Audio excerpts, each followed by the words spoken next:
Hola, ¿qué tal? Bienvenidos al programa Voces de la Justicia. El día de hoy estamos muy contentos de recibir en este espacio al doctor Roberto Montoya González. Nos visita desde Nuevo León. Doctor, bienvenido a este espacio. Hola Dulce, no, pues primero que nada, pues muy agradecido y muy complacido de poder participar en este programa, que estamos aquí encantados de poder participar. A nombre del Poder Judicial lo recibimos con gusto en este canal. Y bueno, pues para dar inicio con este programa, el día de hoy queremos comentarles que estaremos hablando sobre los mecanismos alternativos de solución de controversias y qué mejor que contar con la visita de un experto. Y para ello me permito comentarles y compartirles un poco de su amplia experiencia. El doctor es licenciado en Derecho y Ciencias Sociales, además también con una maestría y doctorado con mención honorífica magna cum laude en métodos alternos de solución de conflictos. Sin embargo, tiene también ya una amplia trayectoria en este tema. Actualmente se desempeña como subcomisionado jurídico de la Comisión Estatal de Arbitraje Médico en Nuevo León, sin duda un espacio donde seguramente también tiene que ver mucho con la conciliación y todos estos temas que estaremos dialogando. Ha sido director del Centro de Mecanismos Alternativos para la Solución de Conflictos en el Poder Judicial de Tamaulipas y bueno, también es mediador certificado en el estado de Tamaulipas y Nuevo León. Y uno de estos espacios más importantes es que también fungió como secretario técnico en el Consejo Nacional de Certificación de Facilitadores Penales con sede judicial en la Comisión Nacional de Tribunales Superiores de Justicia de la República Mexicana, como la conocemos como la CONATRIP. Y bueno, pues para dar inicio, un gusto recibirlo nuevamente, doctor. Y para irnos ya de lleno con este programa, nos gustaría que nos pudiera compartir cómo es desde su perspectiva, cómo definiría los MASC y cuál es su objetivo principal en el sistema de justicia actual, doctor. Bueno, los métodos alternos de solución de controversias no es otra cosa más que una forma distinta de poder resolver los conflictos. Obviamente sin la intervención de un juez. Aquí la intervención pues es de un mediador, un conciliador, o como se denomina hoy en día en la nueva Ley General de Métodos Alternos, como el facilitador. Entonces es una forma distinta de poder resolver los conflictos. Y en cuanto al objetivo principal que tienen estos métodos alternos, pues bueno, se ha considerado que estos métodos alternos fueron implementados o fueron adoptados en los poderes judiciales para poder desahogar la carga de trabajo que padecen los tribunales, pero esto no es así. El principal objetivo es facilitar y ampliar el acceso a la justicia. ¿Para quién? Pues para los justiciables, para la sociedad. Se crea en un primer momento para poder beneficiar a la gente, no a las instituciones. Sí trae beneficios que son consecuencia de, ¿verdad? Como ya lo comentábamos, ¿verdad? Que ahora sí, si facilitamos y ampliamos el acceso a la justicia, pues trae otros beneficios como ya desahogan la carga de trabajo que padecen los tribunales, permite resolver conflictos pues más rápido, un menor costo, en pocas palabras, permite elevar la eficiencia y la eficacia de un poder judicial. Doctor, y seguramente para quienes nos ven desde casa, sabemos que nos ven abogados, pero también nos ve ciudadanía y muchas veces nos hablan sobre términos como la mediación, la conciliación, el arbitraje, pero nos podría comentar específicamente, pues, ¿cuál es la diferencia fundamental entre cada una de estos términos? Sí, claro, bueno, pues los tres métodos que estás comentando, mediación, conciliación y arbitraje, pues son tres mecanismos alternativos totalmente diferentes, que son, uno, el arbitraje tenemos que es un mecanismo adversarial, es decir, pues hay un ganador y un perdedor, que al final, pues quien va a decidir cómo se soluciona, pues es un árbitro, ¿verdad? Y que al final, pues emite un laudo. Y en cuanto a la mediación, pues es una forma o es un método alterno en la que dos personas que tienen un conflicto facilitados o ayudadas por una tercera persona que se denomina mediador. Este mediador no tiene la capacidad o las facultades de poder emitir alternativas de solucionar el conflicto.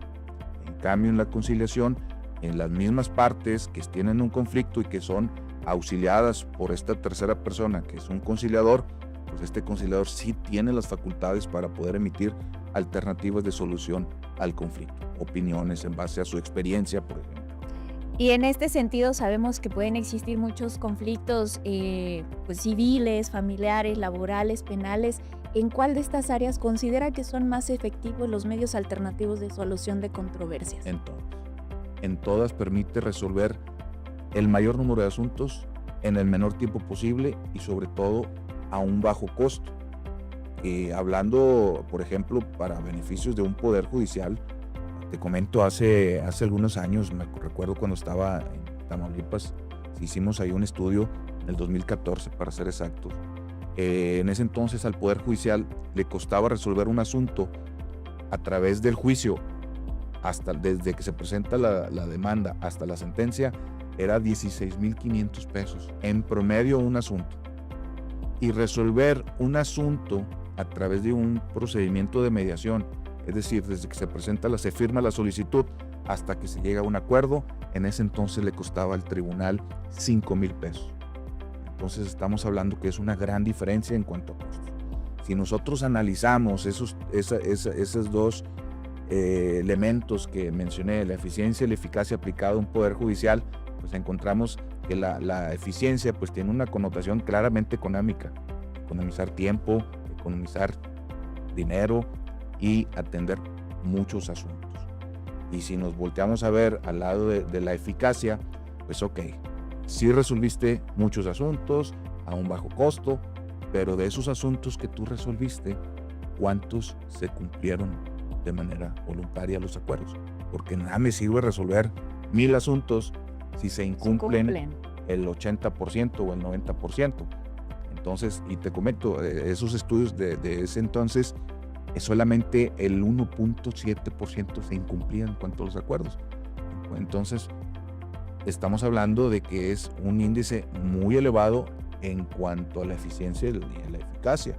Y además, el término de la eficacia pues va mucho más allá de la calidad o del cumplimiento o incumplimiento de los convenios, sino que también se tiene que tomar en cuenta si la solución empleada o el método que se está utilizando impacta de raíz el conflicto, se resuelve de raíz el conflicto.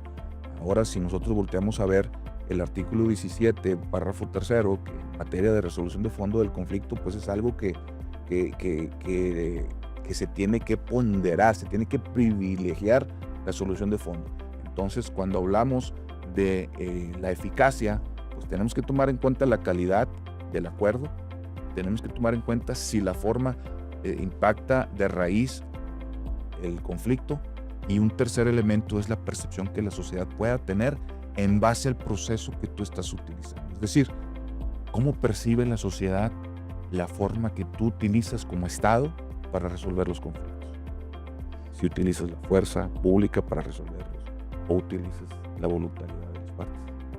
Por ahí dicen que no hay justicia más pura que la que proviene de las propias partes. Sí, correctísimo, doctor. Y en este sentido, ¿nos podría compartir en su experiencia alguno de los casos que usted haya resuelto para que también la gente sepa cómo acercarse, cómo es este procedimiento, ¿no? Ya sabemos los conceptos. ¿Algún ejemplo a lo mejor que se haya podido resolver? Pues no, la verdad que innumerables casos de materia familiar, desde para poder fijar las reglas de convivencia, las pensiones alimenticias, en materia mercantil, por ejemplo, adeudos. Me tocó asuntos muy que todavía los traigo en mente por la complejidad de hermanos. Recuerdo que hermanos ya grandes de edad que no se podían poner de acuerdo por adeudos, o por ejemplo en cuestiones de sucesiones testamentarias, que fallece alguno de los papás y no se pueden poner de acuerdo. Entonces, pues la mediación, la conciliación son métodos que permite, como lo comenté, no solamente resolver el conflicto, sino resolverlo de raíz, porque por ahí dicen que ni el mejor juez ni la mejor sentencia puede resolver de fondo, de raíz, el conflicto. Y por eso que también se dice que a través de una sentencia pues solamente se resuelve la situación jurídica. En cambio, a través de un procedimiento de mediación exitoso, donde tenemos un convenio emanado de la autonomía, de la voluntad de las partes, pues es una solución ad hoc, es una solución es como un traje hecho a la medida, vaya. En la que se privilegia mucho el diálogo Así es. de las partes. Doctor, ¿de qué manera, ya mencionamos que pues los mecanismos surgen a partir de generar pues beneficios para los justiciables en cuanto a tiempo, economía, etcétera, pero también nos gustaría que nos comentara cómo es que estos mecanismos pues ayudan a la descongestión a los sistemas judiciales? Sí, pues lo comentábamos, ¿no? Son procedimientos muy eficientes, permite resolver muy rápido, y te hablo en términos reales. Y te lo digo de cuando estaba, porque pues es en el ámbito que me desempeñé durante casi 12 años, en el Poder Judicial de Tamaulipas. En ese entonces, en promedio, un asunto se resolvía en 7 días. Entonces, Rapidísimo. en comparación con un juicio, yo creo que más bien no hay punto de comparación. No, un juicio te puede llevar meses, Meses o incluso años. años. Ha habido asuntos en los que ni siquiera las personas terminan de ver cuál fue la sentencia. ¿Por qué? Pues llegan, tú sabes, el camino a la justicia a veces es muy largo y se pueden atravesar desde enfermedades, que puedes llegar a no verlo, no ver la luz, como dicen. Oiga, doctor, ¿y por qué es que se dice que en los mecanismos alternativos de solución de controversias las partes son las protagonistas de esta solución? Ok, bueno, mira, ahorita comentamos las diferencias entre mediación, conciliación, arbitraje.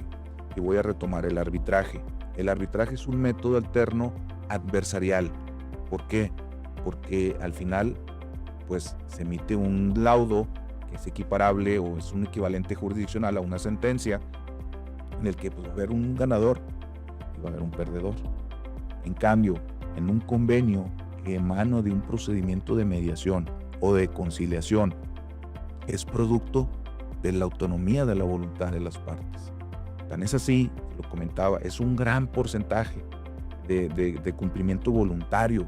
Yo estoy casi seguro, por ejemplo, te voy a dar un ejemplo. Yo hoy en día que me desempeño en la Comisión Estatal de Arbitraje Médico Nuevo León, el 100% de los convenios emanados de un proceso de conciliación se han cumplido. El 100%. En comparación, por ejemplo, con las sentencias. La sentencia solamente es un peldaño más porque todavía sigue la parte de ejecución de esa sentencia. Sí. Entonces, sería interesante nada más ver qué porcentaje recurren a la ejecución forzosa de esa sentencia o qué porcentaje se cumple de manera voluntaria una sentencia emitida por un juez. Yo te aseguro que son porcentajes muy elevados, muy elevados, que tienen que recurrir a la ejecución o solicitar la ejecución de esa sentencia y no se cumplen voluntariamente. Y ahora nos gustaría saber y conocer un poquito acerca de qué casos o qué conflictos no podrían pues someterse o resolverse a través de estos mecanismos y claro, si nos pudiera mencionar algún ejemplo, ¿no? A lo mejor temas más delicados. Sí, ¿no? por mencionar un ejemplo, ¿no? Hay personas que dicen, bueno, es que yo voy a ir al centro o al Instituto de Mecanismos Alternativos del Poder Judicial para que me divorcien, por ejemplo. Entonces, es importante destacar que la única persona que puede decretar la disolución del vínculo matrimonial pues es un juez. Un mediador no puede hacerlo, ¿verdad? ¿Qué sí podemos hacer dentro de un divorcio? Pues todo lo que es accesorio, ¿verdad? En el caso, por ejemplo, cuando hay hijos menores de edad, pues establecer cómo se va a otorgar una pensión alimenticia, cómo se va a liquidar la sociedad conyugal, reglas de convivencia, etcétera. O, por ejemplo, el derecho de recibir alimentos, que digan, bueno, o que diga la mamá, que ella tiene la custodia, no, yo no quiero que mi hijo le des su pensión alimenticia. No es un derecho al que pueda renunciar, sino que es un derecho que está protegido, ¿verdad? Entonces, eso no es mediable, ¿verdad? Por ahí es ahorita lo que se me ocurre. Y fíjense que tras bambalinas, retomando un poquito acerca del papel y la relevancia de los mediadores, doctor, tras bambalinas comentábamos acerca de, bueno, cómo es la vida o cómo se desempeña un mediador, un facilitador, y justamente nos lleva a preguntarnos cuál es este perfil y con qué habilidades, herramientas, pues clave debería contar un facilitador, un árbitro y un mediador. Bueno, en cuanto al perfil, el ejercicio de los métodos alternos es una rama multidisciplinaria, pero también es interdisciplinaria. Multidisciplinaria, ¿por qué? Porque intervenimos en diversas ciencias del conocimiento, en materia civil, en materia penal, escolar, comunitario, familiar, pero también la puede ejercer el abogado, el psicólogo, el trabajador social, el ingeniero, el matemático, etc. Entonces, por eso decimos que es multidisciplinario en cuanto al perfil. Pero cuando tú empiezas a ejercer ya como facilitador, como mediador, y empiezas a tener esa necesidad de adquirir ciertos conocimientos o herramientas, por llamarlas así. Por ejemplo, yo, licenciado en Derecho, cuando me empiezo a ejercer, pues me doy cuenta que requiero ciertas habilidades o ciertos conocimientos de la psicología. Pero el que es psicólogo y que está empezando a ejercer como mediador o facilitador, dice, pues yo necesito aprender nociones mínimas del derecho, sí, ¿verdad?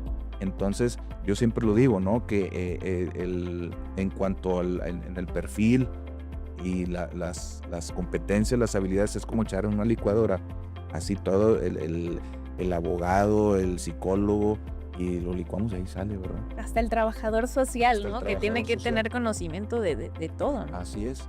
Y cuando vas tú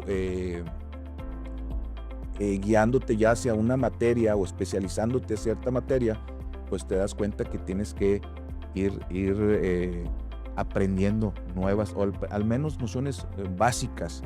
Por ejemplo, cuando tú intervienes, en mi caso, en materia penal, y luego después con justicia para adolescentes, y luego después con adolescentes que están privados de la libertad, pues te das cuenta que ocupas de inicio por ciertas ramas de la psicología, y luego pues de la tanatología, de la psicología criminal, antropología, tienes que saber el porqué de las conductas.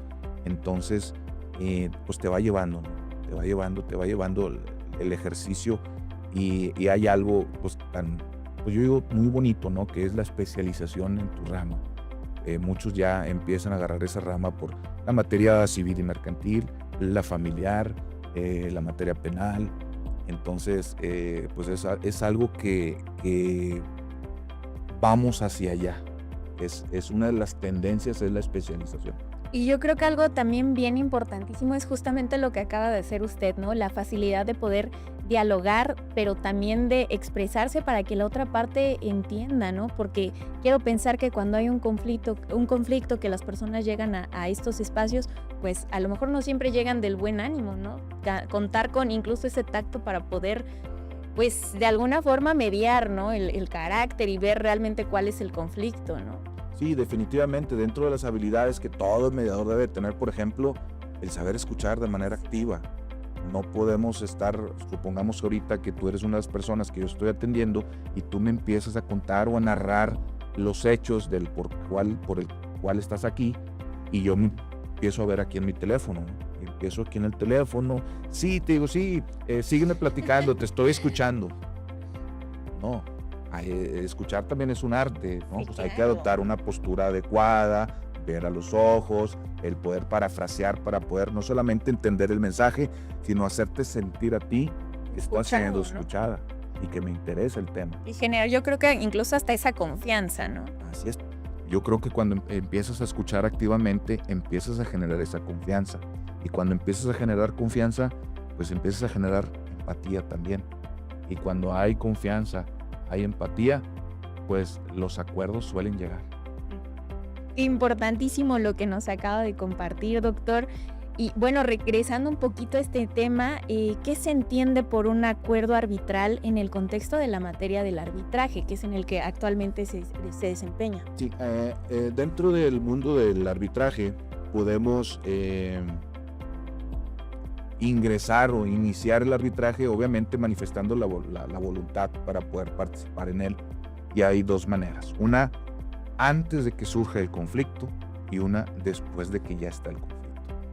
Antes de que inicie o exista el conflicto, las partes pueden firmar una cláusula arbitral o una cláusula compromisoria, que es como se denomina, en el que ahí se estipula que en caso de que surgiera algún conflicto presente o futuro relacionado con la modificación o interpretación, ejecución de un contrato, las partes se sujetan o acuerdan resolver su conflicto a través del arbitraje.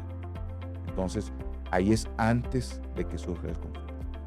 Pero si supongamos que ya el conflicto es latente, ya está el conflicto ahí, y dicen las partes, no hay una cláusula compromisoria o una cláusula arbitral, entonces dicen las partes, oye, ¿cómo ves? Lo resolvemos mejor a través de un arbitraje. ¿Cómo ves? Bueno, pues me parece bien, entonces renunciamos a la jurisdicción y lo resolvemos a través de un arbitraje y se firma un acuerdo de arbitraje, donde las partes acuerdan voluntariamente someter su diferencia a ya sea un árbitro o tres, de acuerdo al reglamento que se sujeta. Ok, y en este sentido, ¿qué es un laudo arbitral y qué efectos jurídicos va a producir? Bueno, tiene los mismos efectos que una sentencia emitida por un juez, ¿sí? Y el laudo, pues, es la resolución final que emite el árbitro. Si nosotros hacemos la comparativa entre un juicio y el arbitraje, porque al final de cuentas, pues, el arbitraje es un juicio arbitral.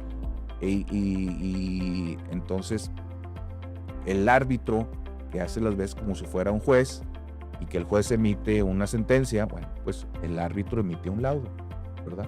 Y que tiene los efectos o categoría de cosa juzgada. Importante. Y justamente sobre esto nos gustaría saber, pues, cómo es que influyen o qué importancia tienen los tratados internacionales en la regulación del arbitraje en México. Claro, y sobre todo hoy en día por la globalización, y que no es propia de la época, sino que ha existido por siempre. Por ejemplo, tenemos el tratado de la Convención de Nueva York del 57, que es relacionado con la ejecución y elevación de los laudos internacionales.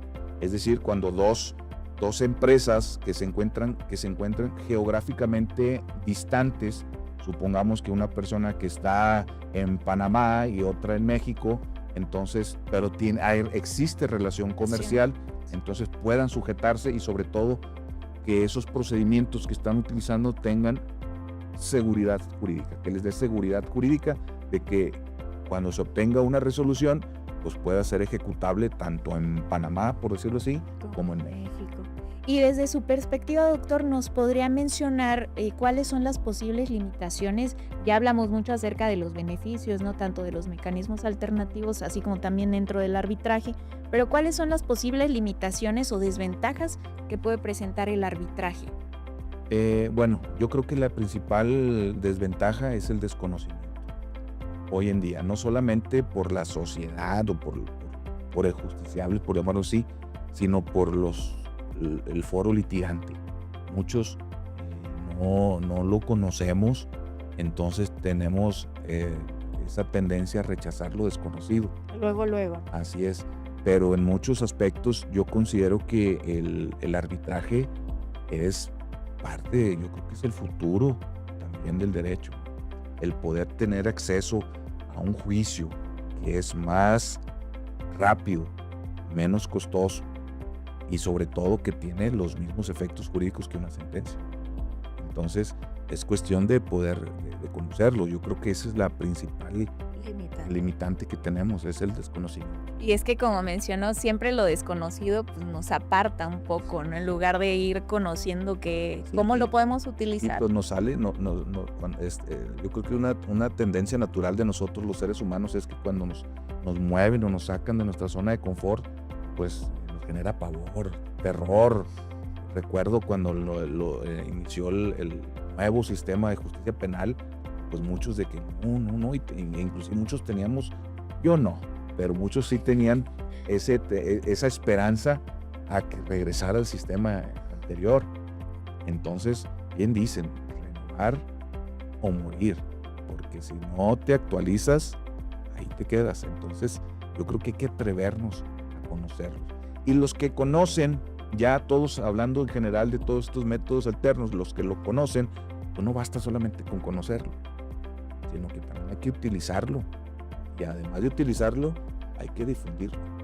Claro, doctor, muchísimas gracias por estar en este programa y ya para ir cerrando un poquito, hay una pregunta que quisimos dejar para el final y es que dentro de toda su amplia experiencia y trayectoria, ¿nos podría compartir algún caso o alguno de los casos más complejos que ha mediado y cómo es que logró que las partes llegaran a un acuerdo?